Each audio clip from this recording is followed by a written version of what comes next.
Nuevamente nos juntamos para poder estudiar la palabra del Señor y recordar en este tiempo también principios que nos ayudan a poder sobrellevar mejor las circunstancias que estamos viviendo en este tiempo. En esta ocasión seguimos con nuestra miniserie Las catástrofes, Dios y la fe. En este caso, el caso de Israel, en Éxodo capítulo 1, los primeros 10 versículos y también los primeros 10 versículos del capítulo de Dios en nuestro cuarto devocional. ¿De qué manera, hermanos, vemos entonces justamente en este pasaje la mano de Dios? ¿De qué manera vemos la fe? Y por otro lado, ¿en qué sentido lo que está aconteciendo en estos pasajes nos revela una catástrofe? Permítanme hacerle un breve resumen antes de poder recalcar algunas verdades atemporales de la palabra del Señor que nos ayudan justamente a confiar en nuestro Dios. Primero, en Génesis capítulo 46, versículo 17 y Éxodo 1:5, estos textos dejan ver que fueron 70 personas de la casa de Jacob que entraron a Egipto. Recuerden que Jacob tuvo 12 hijos, de la cual obviamente se constituye toda la nación de Israel. Tenemos a Rubén, Simeón, Leví, Judá, Zabulón, Isaacar, Dan, Gad, Aser, Neftalí, José y Benjamín. Al llegar al libro de Éxodo, estas 70 personas, ¿cierto?, que llegaron a Egipto, dice el texto que llegaron a ser aproximadamente 2,5 millones de personas. Esto significa que en el transcurso de Génesis y Éxodo, aproximadamente 270 años, la nación llegó a ser una gran nación. El versículo 7 de Éxodo 1 dice lo siguiente, leo literal: y los hijos de Israel fructificaron y se multiplicaron y fueron aumentados y fortalecidos en extremo y se llenó de ellos la tierra. Sin embargo, Israel como nación fue mirado como un pueblo peligroso por el nuevo rey, en este caso por el faraón, que estaba en ese tiempo rigiendo el imperio. Y eso es lo que notamos también en el versículo 8 del capítulo 1. Ahora, 5 cosas se revelan aquí en el contexto de Éxodo 1 acerca del rey, que manifiestan o subrayan por qué él consideró a este pueblo un pueblo no grato. En primera instancia vemos en el versículo 9 que de su boca, cierto, se emite una declaración, y el texto lo deja ver de esta manera: he aquí, el pueblo de los hijos de Israel es mayor y más fuerte que nosotros. O sea, los vio como una amenaza. El versículo 10 también deja ver que este rey, cierto, este faraón nuevo, que no había conocido, dice el texto, a José, ni las obras que en ese tiempo se hizo, cierto, producto obviamente de la mano de Dios por instrumento, cierto, José, que llevó al imperio a un progreso económico bastante adecuado para el contexto de la hambruna que hubo en aquellos días. Este faraón no conoce a este Dios, no conoció a José tampoco, y al crecer esta nación, a este pueblo, ¿cierto?, los ve como una amenaza. Ahora, el versículo 10, como dije, dice lo siguiente, en boca de este faraón, quien dice: ahora pues, seamos sabios para con él, para con este pueblo, para que no se multiplique y acontezca que viniendo guerra, él también se una a nuestros enemigos y pelee contra nosotros y se vaya de la tierra. La última frase es importante: y se vaya de la tierra. Israel en ese tiempo era una fuerza bastante poderosa en el sentido del trabajo, ¿cierto?, porque se ocupaban de labores que los egipcios obviamente hacían en términos generales, el trabajo de ladrillo con barro, que se menciona posteriormente en los siguientes versículos. Justamente Israel era el que hacía ese trabajo. Ahora, en los versículos 11 al 14 dejan ver de qué forma hacían ese trabajo, porque en el contexto de este primer capítulo claramente se observa que el faraón con esto, ¿cierto?, lo que estaba haciendo era un régimen opresivo con respecto al trabajo que les impuso al pueblo de Israel. Dice los versículos 11 al 14, entonces pusieron sobre ellos comisarios de tributos que lo molestasen con sus cargas, y edificaron para Faraón las ciudades de almacenaje, Pitón y Ramesés. Por cuanto más los oprimían, tanto más se multiplicaban y crecían, de manera que los egipcios temían a los hijos de Israel, y los egipcios hicieron servir a los hijos de Israel con dureza, y amargaron su vida con dura servidumbre en hacer barro y ladrillo, y en toda labor de campo y en todo su servicio, al cual los obligaban con rigor. El texto es claro en declarar que el faraón, ¿cierto? Y todos los egipcios oprimían al pueblo de Israel y los amargaron con dura servidumbre. Ahora, paralelamente a eso, el rey de Egipto, ocupando su posición, mandó también a las parteras hebreas en aquellos días que cada vez que naciera un niño lo mataran dejando solo a las mujeres. Sin embargo, cuando seguimos leyendo en el capítulo 1, notamos que viendo el faraón, cierto, que las parteras no hicieron lo que él les pidió, mandó posteriormente a todo el pueblo diciendo: echad al río a todo hijo que nazca y a toda hija preservad la vida. Ahora, mis queridos hermanos, ¿de qué manera nosotros vemos en esta catástrofe? Claramente, por un lado, una opresión del imperio egipcio por medio de este faraón malvado. Por otro lado, también esta ordenanza imperial, esta política, ¿cierto?, de exterminio con respecto a todos los niños varones hebreos. ¿Cómo vemos la mano de Dios aquí? ¿De qué forma la vemos? Y por otro lado, ¿cómo vemos también por otro lado la fe de aquellos hebreos que confiaron en Dios? Dos cosas antes de concluir con otras conclusiones. Primero, Dios había prometido a Abraham hacer de él una gran nación. Y eso es lo que vemos en Génesis capítulo 12, en el contexto del pacto abrahámico, en donde también se añade que Dios iba a bendecir a los que bendijeran a este pueblo, pero por otro lado iba a maldecir a quienes maldijeren también, como dice el texto, a Israel.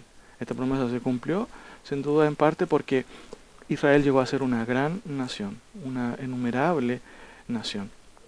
Segundo, el texto deja ver claramente el papel de dos mujeres que se mencionan con sus nombres, Cifra y Fua. Las dos parteras, versículo 15. Si ponemos atención, no dice el texto explícitamente que ellas tenían fe, pero sí, mis queridos hermanos, notamos en su actuar y en su conducta que claramente estas dos mujeres hebreas tenían fe en el Dios verdadero.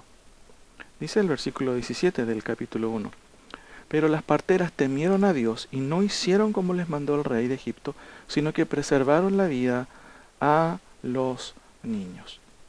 Ahora, una tercera cosa, y esto es muy quizás notable en el texto, en ese contexto, ¿cierto?, las mujeres no pueden hacer más que esconder a sus hijos, y al llegar al capítulo 2, eso es lo que notamos cuando el texto dice lo siguiente: un varón de la familia de Leví fue y tomó por mujer a una hija de Leví, la que concibió y dio a luz un hijo, y viéndole que era hermoso, le tuvo escondido 3 meses, pero no pudiendo ocultarle más tiempo, tomó una arquilla de juncos y la calafateó con asfalto y brea, y colocó en ella al niño y lo puso en un carrizal a la orilla del río.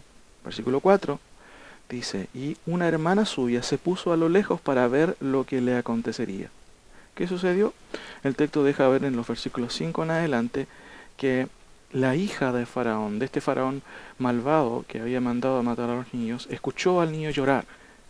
El texto agrega que ella sintió compasión al oír a este niño llorar, y justamente en el relato se revela que la hermana, que estaba escondida para ver qué es lo que sucedía con este niño, se asoma, se adelanta y le ofrece a la hija de Faraón poder buscar una nodriza para que cuide al niño.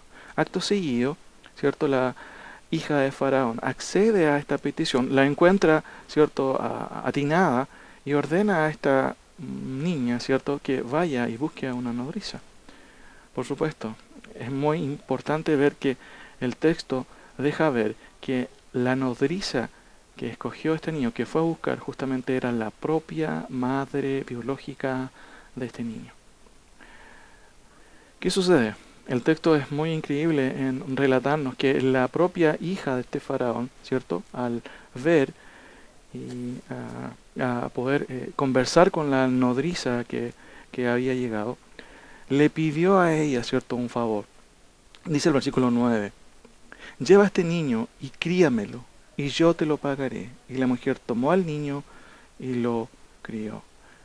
Es increíble. Su propia madre, ¿cierto?, temerosa de lo que estaba aconteciendo, toma a este niño con temor, lo deja en una canasta para ver, ¿cierto?, en la providencia de Dios que él lo pudiera salvar. Y fue así que Dios obra a través de justamente la hija del faraón, que al escuchar a este niño llorar, sintió compasión y llevada por ello, ¿cierto? Va posteriormente después a pagarle a la propia madre para que lo críe, para que cuando él tenga la edad, ¿cierto? Que en ese tiempo se requería, lo trajera su madre a la hija de Potifar, quien lo ahijó, como dice el texto ahí, lo prohijó. Ahora, interesante lo que dice al final.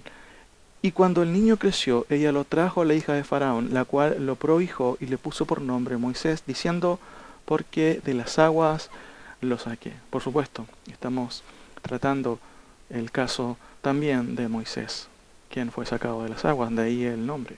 Hermanos, ¿qué nos enseña esta primera parte del caso de Israel? En primer lugar, nos recuerda la maldad del hombre. Nuevamente sale a relucir el corazón malvado, y en este caso en el faraón, y también, por supuesto, en esta cultura egipcia, con excepción de la hija de Faraón, que fue llevada a compasión y vio a este niño y lo quiso rescatar. Por eso esto nos enseña, hermanos, que nosotros no debemos temer a los hombres, debemos temer a Dios. Y esto es lo segundo que también se deja ver, o lo tercero con respecto a la fe. Lo segundo, sin embargo, es nuevamente la providencia divina. Cómo Dios, mis hermanos, interviene en la historia, interviene en las circunstancias para preservar a su pueblo del pacto. Y esto nos lleva, ¿cierto?, a recordar que nosotros debemos seguir confiando solamente en el Señor. Y en tercer lugar, vemos la fe también como un elemento en el relato. ¿Y cómo lo vemos? En las dos parteras, a quienes el texto menciona por nombre, Cifra y Fua. ¿Qué nos enseña esto? Hermanos, que la fe no es estática. Ellas hicieron lo que pensaban, temieron a Dios más que a Faraón, y eso les llevó a hacer algo práctico, algo objetivo. ¿Qué cosa? Preservar a los niños que iban naciendo. Esto nos ayuda también a entender, hermanos, que si hay un temor en este contexto que estamos viviendo, sin duda que uno puede entenderlo y es entendible. Sin embargo, desde el punto de vista espiritual, la Biblia nos enseña que el temor a Dios es algo relevante en la vida de quienes somos sus hijos.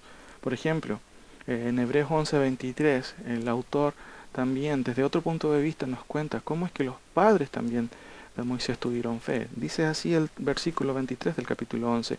Por la fe Moisés, cuando nació, fue escondido por sus padres por 3 meses, porque le vieron niño hermoso y no temieron el decreto del rey. Implícitamente ellos temieron, ¿cierto?, más a Dios, como nos revela también el Antiguo Testamento en el caso de las parteras. Y aquí se nos revela también que ellos temieron a Dios más que a Faraón. Esto nos recuerda un versículo que es conocido también en nuestro contexto, Proverbios 1:7. El principio de la sabiduría es el temor de Jehová. Por eso, hermanos, también esto nos lleva a recordar cuando Jesucristo dijo también a sus oyentes, en ese contexto también estaban los fariseos, lo siguiente: y no temáis a los que matan el cuerpo, mas el alma no pueden matar. Temed más bien al que puede destruir el alma y el cuerpo en el infierno. Hermanos, es bueno tener la perspectiva correcta en las circunstancias adversas. Las mujeres hebreas temieron más a Dios que a las circunstancias y que aún a este poderoso faraón. Por eso, hermanos, esto nos ayuda a recordar que frente a todo lo que estamos viviendo, no debemos no debemos perder la perspectiva de que si bien podemos enfermarnos, aún en esta situación Dios nos puede librar. Sin embargo, debemos temer a quien puede destruir, más que a un virus, ¿cierto?, el alma, como dice el texto, en el infierno.